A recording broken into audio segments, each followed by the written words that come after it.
Welcome to the Redline Podcast, featuring co-presenters Bo, the Banksy of LinkedIn and founder at Javelin Content Management, Shane, CEO at Sales Driven, and Antoine, co-founder at Sales Driven, master of storytelling.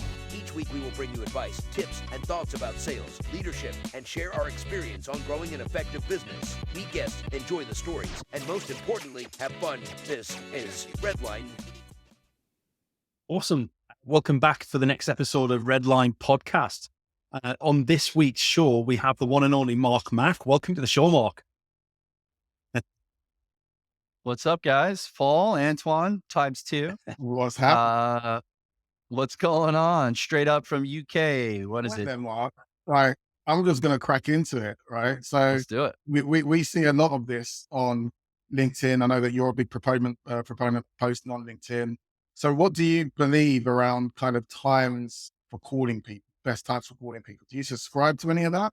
Or do you think it's a load of hogwash? Well, what I try not to do is tell myself the wrong things like, oh, no one's going to pick up the phone on Monday morning. Yeah. Well, not with that attitude. Right? Sort of teeter-totter off of that a little bit because on Monday mornings, it's like, unless I did work over the weekend, I'll sometimes spend maybe Monday part of the morning kind of setting up the rest of the day or the rest of the week. Mhm. So I may not make any phone calls, although sometimes you make phone calls on a Monday morning and I've been known to, book 3 meetings on a Monday morning, and so it's kind of hard for me to say it doesn't work. Oh, you shouldn't, so I don't tell myself that. It's not going to, I shouldn't call this time or it's Friday afternoon. I mean, I post about this all the time. I love calling on Friday afternoon. I've Yeah. set so many meetings on at 4:00, 5:00. And the fact that I have leads that I'm calling in California and Midwest, I could personally go on a Friday until 7:00, 8:00, because it's only 4:00 on the West Coast, and that's when they're wrapping up the day, when it's a great time to talk with people. I'm not I wouldn't, like people say, oh, I don't want to call on a holiday. Hell no, I'd be calling on that holiday day, afternoon. Listen, it gets to a certain point where you're not getting anybody on the phone because it is a Good Friday or Memorial Day. I don't know. Most people don't work on Memorial Day, but like if you get that, then you make a decision to stop. But don't tell yourself the wrong stuff. Don't tell yourself those false things, because all you're doing is really just being lazy and you're avoiding it for a stupid reason because it's not true. Yeah, absolutely. And I think that one thing that, I think we actually met on Hype Cycle, right? I think we met through a couple, the WhatsApp groups. But it was on Hype Cycle where we actually met and kind of competed against each other, where I got to learn a lot more about you. And you've obviously got quite a history. And I know I jumped the gun a little bit with that question, but I think what it shows is that you're very well versed in kind of outbound and calling. And would you mind kind of just giving a quick kind of summary about, your experience, where you've come from and kind of where you're at right now? Well, I love answering that question because I always start off by saying being well-versed or good at doing this top of funnel thing, it's like a blessing and a curse, right? Mhm. And I don't want to say I'm really good at making phone calls, but I'm decent, I can hold my own. But what was crazy in that last company was that, when they took me out of that role and then things started to slip, they're like, we need you back in that. Like I was literally taking a management role away from me because I'm good at getting people on to open up on the phone and set meetings. And I don't want to do that for the rest of my life. I don't want to like be bothering people and still getting hung up on when I'm 65. Well, anyways, I started my career a long, long time ago, and I was in tech sales before tech sales is what it is today, before SaaS existed. I mean, my company was building applications for like financial houses. We built some of the mortgage-backed securities desks, trading applications. And if you know anything about CMBS, it's what kind of made the financial world crash back in '08, right? And what's ironic about it is that we built tools to actually make them trade those bad securities a lot faster. You and I was running a team, a sales team that was doing about 8 million a year in revenue on index cards. I had no CRM. I had nothing. I had a phone book and a phone, a real phone, which I wish I had.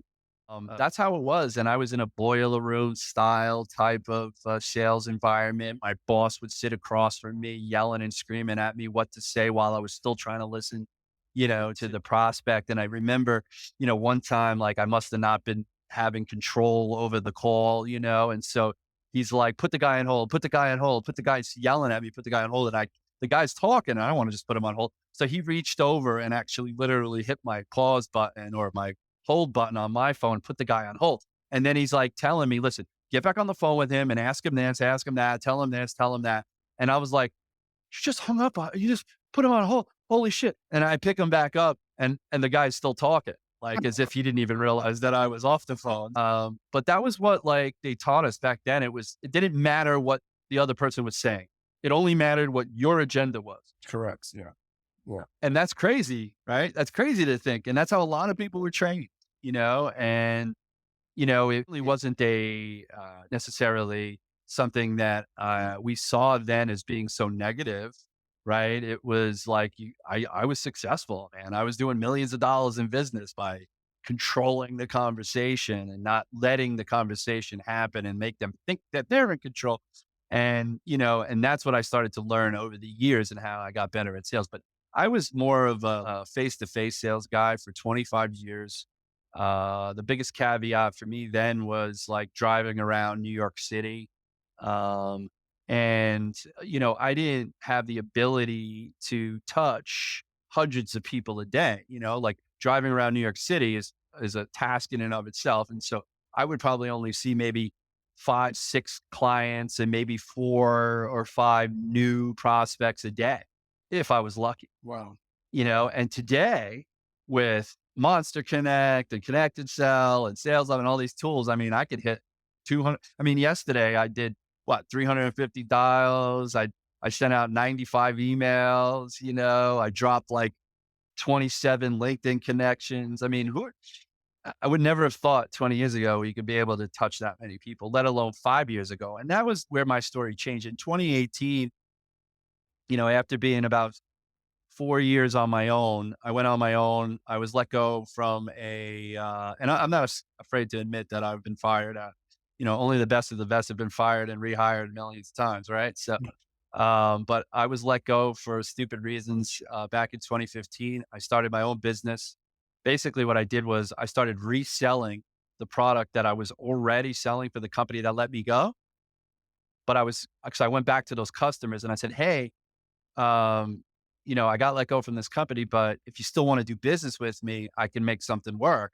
And they said, well, why would I buy it from you when I could buy it direct from the manufacturer? And I said, look, I'm going to give you the same price. Don't worry about the price that I get. I'm going to negotiate my price with them.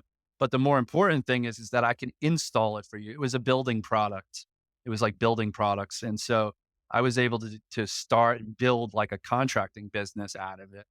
I did a lot of the work myself. I did actually have some staff, some laborers, some day laborers, some part-timers, some full-timers. And, but I was doing a lot of the work and realized after a couple of years, I physically was just beating up my back and I can't do this really much anymore. And then one of the companies that I was independently repping had asked me to come on and be a VP of sales in late 2019. And I said, sure, and I went to work for this furniture company in late 2019. And I took it from where it was like zero, nobody, no staff, no nothing. I hired like 6 or 7 reps. I started building it out. I did probably about, I don't know, 450,000 in the first 3 months. And then, COVID hit. And so we were focused 100%. Yeah. We were focused 100% on hospitality, like hotels. Mm-hmm. And so, hotels closed and they were closed until September, October, even later. And so that business was totally done for me. But I had been on LinkedIn since 2018, roughly. And I started following a guy named Jake Dunlap. Everybody knows who Jake is. Yeah. And Jake was talking about this SDR AE thing. And I was like, what the hell is that? Like, what's a tech stack? I had no idea what a tech stack is. And today I've probably tried every single piece of software that an SDR or a BDR can actually have at their disposal. So I feel like I'm well versed in that now. You talk about being well versed, but I didn't understand these problems that all these companies were having that he was talking about. And he used to talk about how there was these sequencers with 17 steps and 14 emails. And I'm like, emails, 14 emails. I mean, what? I don't understand. Is anybody using the phone? And he used to talk a little bit about how people would avoid the phone and, they didn't want to talk on the phone. And I couldn't personally, being that I was a face-to-face salesman and you always have like an immediate response or reaction from the prospect when you stand right in front of them, to think I'm going to send 14 emails over 2 weeks and not hear nothing. I was like, I can't do that. I was like, but I knew that I could talk on the phone. I knew that I could help some people in this industry, and I dove right in, right? And I joined Hype Cycle. So kudos to Justin. I mean, him and Julie have done some really great things over there, but he, I got involved with him and started really digging deep on, in, business development activities, doing triple on top of triples. And, so I learned a lot from Justin. But the funny thing about him, and the funny story there is that, like, when I first started hanging with him, he said, oh yeah, we're going to do a triple. And I'm like, triple? I've been doing triples for like 5 years. What are you talking about? I'm like, you didn't make that up.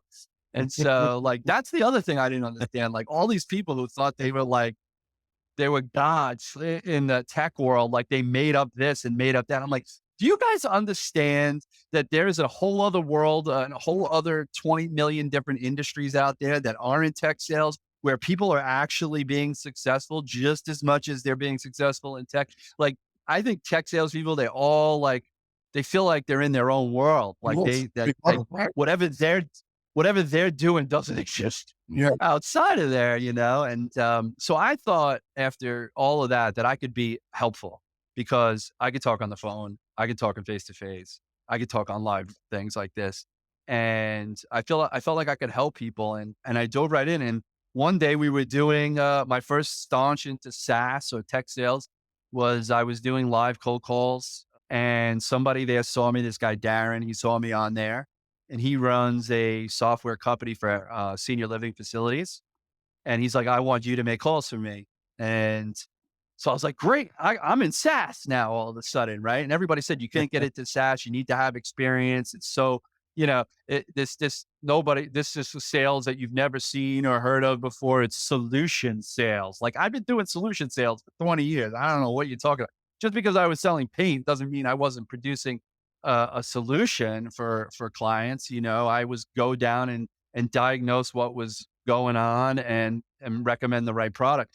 And so it was the same, and I never understood it. So here's a question for you then, Mark. So do you feel then that there's the complexity that is been brought into sales, especially when we hear about SaaS sales, it's kind of, complex selling. There's all of these different routes to go down. There's all of these different methodologies to use. Do you think that actually it's been made more complex than what it needs to be? And if so, what do you think the biggest misconception is around the way that people sell today versus the way that people sold back in the day? It's a great question. I definitely think it's overcomplicated. Absolutely.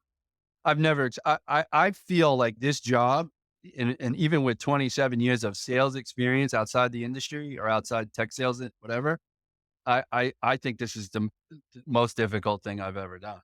And when I say that, it's because of all the tech. It's because of everything you have to manage. When really, if I could just knock on somebody's door, ring the doorbell and have a conversation with them, it's different, right? Or I could call them up. That's why, me, I'm a big phone. There's a lot of our friends and so-called LinkedIn family that know that the phone is the fastest way to an outcome. 100%. Ryan Reiser says completion, right? Yeah. Complete. It's like when now don't get me wrong. Will people tell you the truth on the phone? Not always, right? Because like I call CEOs and I'm trying to question whether or not they have the right finance people in place. And typically the finance people, the CFO, the director of finance might be a brother, a sister, cousin, or best friend and stuff like that. And no CEO or owner in the world wants to be told by some cold caller that their business needs help. Right. So it's, that's difficult in and of itself. But the idea that I could just get them on the phone and maybe ask them a provocative or intriguing or thought provoking or question to get them to actually respond is so much better than sending 6 emails, no matter how good they are, and waiting for a response. Or, so the tech is, some of the tech is definitely has complicated the situation. I think the other thing too is that the race to put out the tech is what is the most monotonous, unhealthy thing, right? It's like you've got this SDR AE complex, they used to call it. I was first introduced it, like I said, Jake said the SDR AE complex, and he just meant the model. And then I said complex because it is a complex, because they think they have to have the SDR and the AE and that they can't be full cycle. My partner, Zach, he just went to a company called Membrane, software company. They are full cycle sales reps, right? They eat whatever they find, they find it, they work it, they finish it, and then maybe they pass it off to customer support or customer success or an account manager. But he's doing the whole full cycle. And I think when you do that, you have a little bit more control, you have less complicated, there's less communication barriers, right? Like the first thing they always would talk about, that Jake would talk about, was the SDR AE complex makes it complicated because there's a handoff. And it makes the user experience a lot worse. Cause like you have to think about the user or the prospect and the experience that they're having. And I think that while there's a lot of people, just to answer the latter half of your question, I think that there's a lot of people who like they have these experiences and they say, well, if things were different, maybe the experience wouldn't be so bad. Or they try to like support the poor experience up front with great customer support or a great second call, a third call, but it's all about first impressions, right? Absolutely. And so I think people rely too much on the tech. I think if you just go back to brass tacks and basics, you probably have a lot of success. And I think you make some really great points there, Mark. But I'm interested to really, people watching this today, people that are involved in sales, people that are building a business, there's going to be a lot of conflicts going on, right? You're going to have technical founders that don't know how to sell, are going to look to employ people to go and sell for them. You're going to have sales founders that are going to believe that they know absolutely the right way to sell. They're going to go and hire a bunch of people to come in and go and sell that product if they're not going to sell it themselves initially.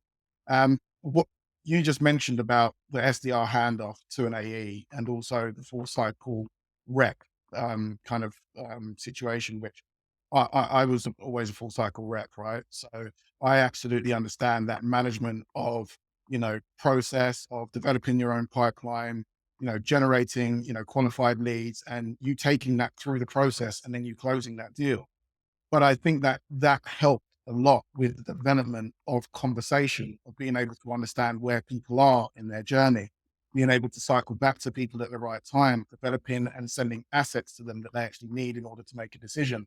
And just the management of their journey in correspondence with what I'm trying to achieve to get them to an end goal is always kind of the field that I've played it, right? And so if somebody's starting a business today, or somebody's trying to get their business moving from, through the first couple of sales through to kind of scaling that up, what kind of advice could you give to them as to the best way to really set up their sales organization to help them really start to generate and build momentum through, through a sales pipeline that's going to see them start to generate success? What kind of advice could you give them?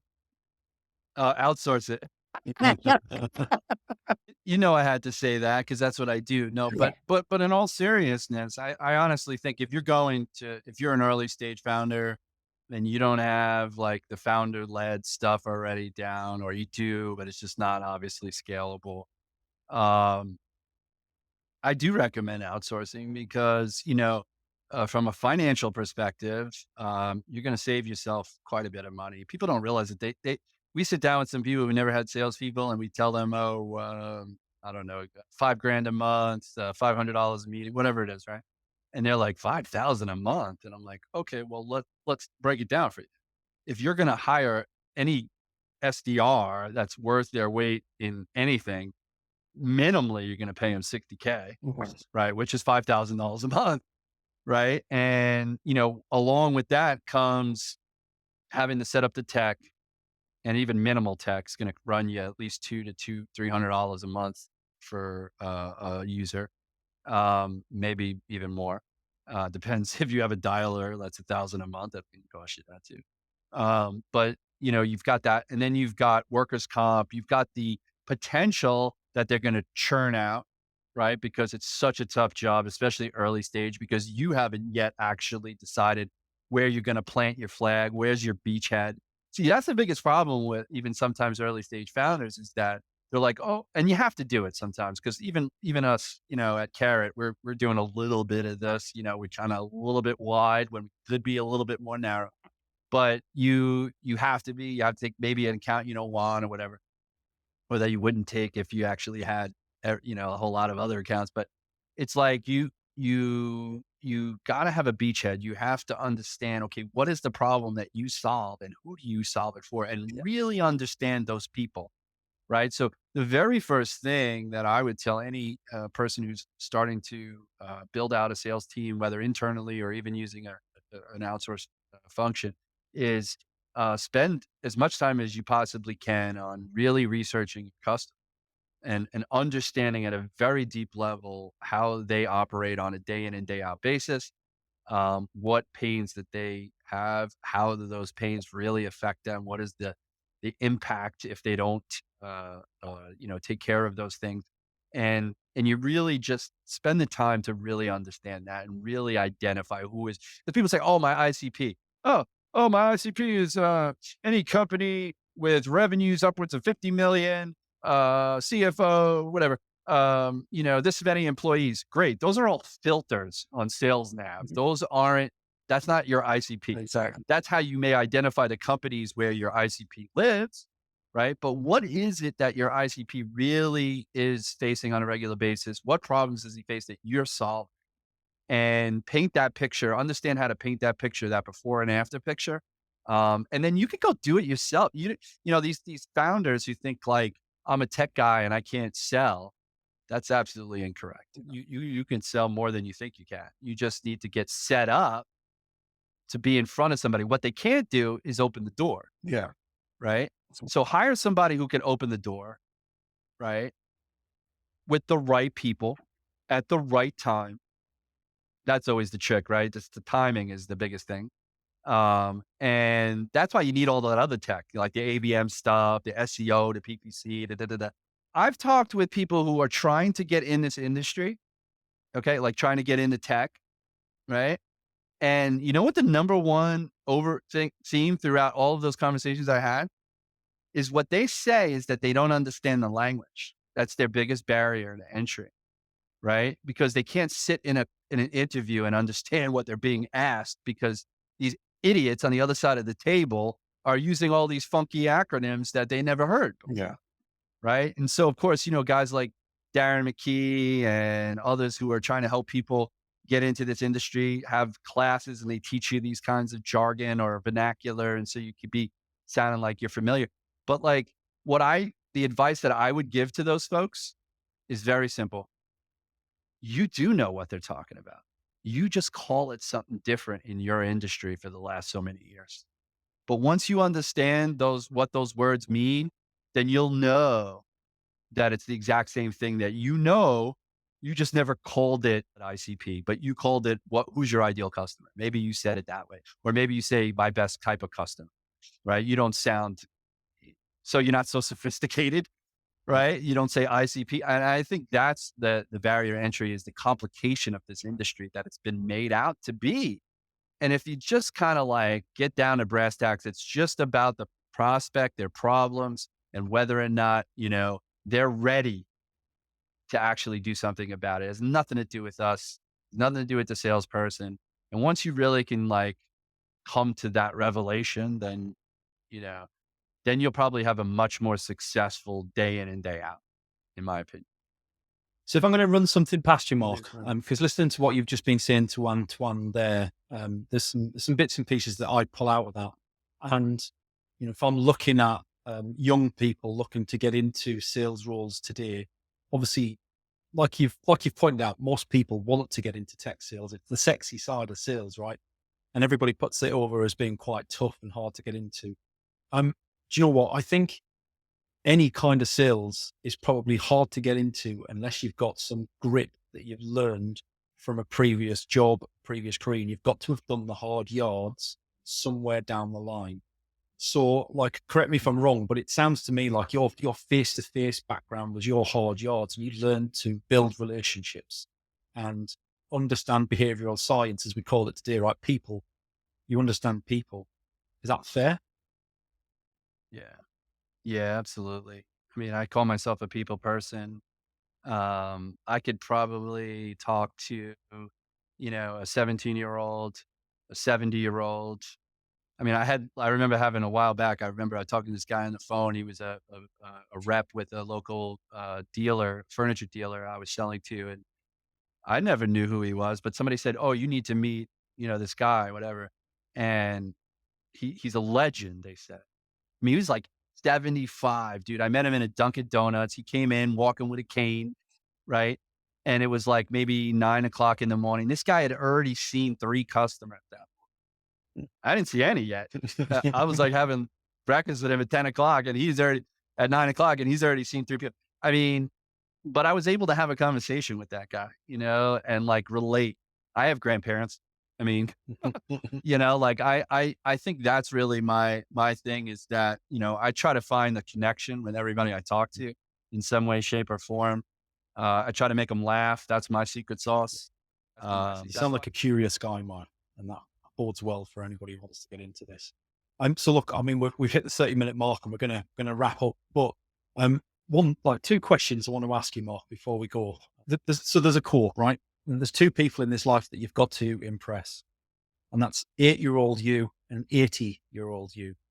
So what would 8-year-old think of Marc Mac, who sits with us now? And who is 8-year-old Mark going to be?